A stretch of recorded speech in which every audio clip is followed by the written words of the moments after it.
All right, so we have This Week in Destiny, June 27, 2024. This Week in Destiny, we are getting ready for Saladin to come back to the tower. Not with a vengeance, thankfully, but with his Iron Banner, which is a bit different this time. More about that after we check out our list of topics for the day. First and foremost, we have Act 2 of Echoes starts on July 16th. Special Artist of the Week contest. Iron Banner is almost here. Cosplay Cosmodrome latest update. Be part of our Pride celebrations. Bungie Bounty for Good is here.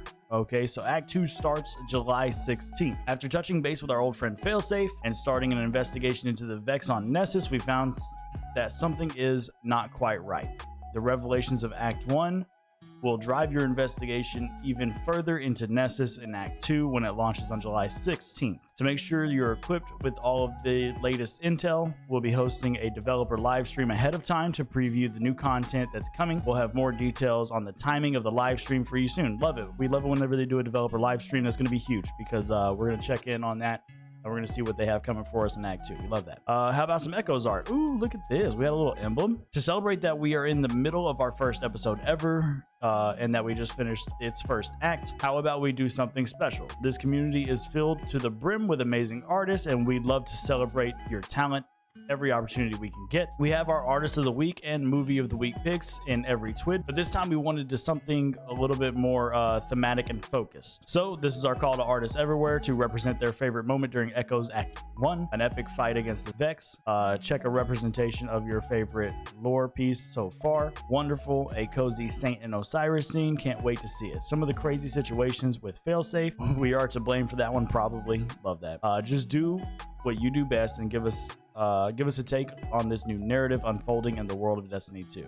Just remember to use the hashtag EchoesAOTW so we can find your contributions. Okay, so they're asking for everybody to contribute to their favorite scenes in the Echoes Act 1. Okay, so if you want to submit some art, you can go submit some art. Just make sure you use the hashtag on Twitter or wherever you post it. Twice the Iron Banner, PvP Strike Team update. Okay, the Titan previously known as Iron Lord Saladin, now Valis Forge of the Cabal Empire, will be back to the tower next week with a new edition of Iron Banner. Given that Iron Banner is one of our most ancient traditions, one would think that the old war beast can't learn some new tricks, but that couldn't be any further from the truth.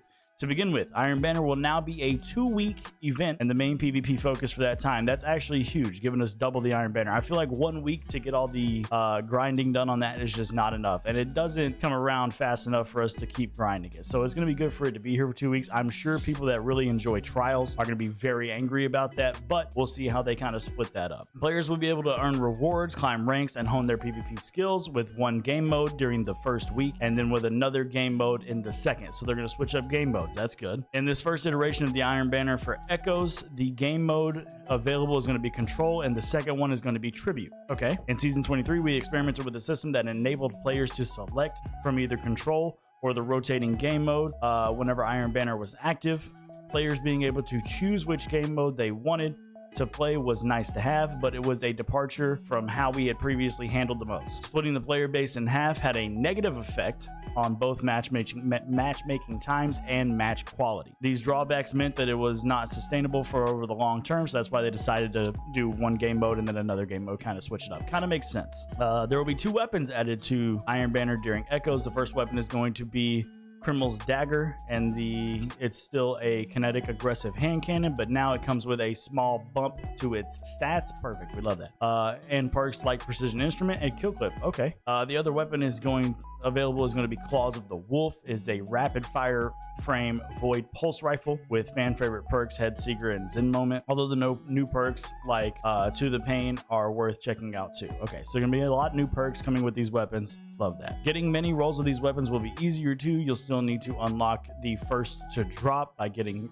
ranks 4 and 7 with Saladin. Cool, so they're gonna give it on the progression ranks for Saladin, but then you'll have a good chance to earn them as post-match rewards. Wins now guarantee a random Iron Banner weapon while also having a very high chance to award an Iron Banner engram on top of that, so double loot, huge. So they're gonna make this very profitable, and it's gonna be here for 2 weeks. That's a W. As for defeats, both weapon drops and engrams have a higher drop rate too, so you can either get the role you're chasing as a random drop or by focusing the engram with Lord Saladin. Yeah, I like that they're giving us a lot of weapon drops and more availability to grind Iron Banner. A lot of people are going after like all of these Iron Banner weapons, but they have a very limited time to do so, and that kind of makes it, I mean, if you look at Clyde, man, it took Clyde like all week to get one roll on the new on that new Strand Waveframe grenade launcher, and he was grinding. So it's good for the people that really want those weapons, and you get double chances to get the weapons. Huge. We're gonna love that. Good update. Those of you looking to be one of Saladin's favorites once more might want to gild the Iron Lord title one more time, wearing Iron Banner gear using the Iron Banner emblem and completing Saladin's daily challenges will get you there faster, as these give you reputation boosts. We know that. If this is your first time partaking in the most ancient PvP ritual among Guardians, don't worry. Focus on the objective, be a good teammate, and you will have Saladin's attention soon enough. Good updates to Iron Banner. We love that. Easy way to get weapons, a little bit more time to focus on getting them. We'll see how the Trials players take this, because obviously people enjoy their Trials, and whenever Iron Banner comes into town, Trials goes away. So we'll see how this works out. But as far as I'm concerned, as far as Iron Banner is concerned, very good update. Sandbox update. Red Death and Kvastov are getting a nerf. We already know this, all right? These things are absolutely shredding everything in Crucible. We don't have to go into the details. If you want to go into the details on what this nerf is going to be, you guys can look into it yourself. Just basically recoil ricochet shots on Kvastov are going to do less damage and be less consistent, and then I'm sure Red Death is going to be a little bit harder to handle as well. Yeah, recoil. They're both just very good weapons as far as PvP is concerned. So they've been crutched pretty hard, and you know Bungie hates it whenever we crutch weapons. They're going to bring it down. Speaker sight orb generation, as it stands, is currently too easy to generate an extreme number of orbs in the Crucible. Using this exotic, this plays into several different build crafting levers and is making it feel like the only choice in many competitive and Trials lobbies. While we would like to retain the ability to generate orbs in Crucible to allow players to lean into the healer fantasy, the current volume is not healthy for the Sandbox. I agree. As a short-term solution, we will be disabling the orb generation portion of the exotic in Crucible only.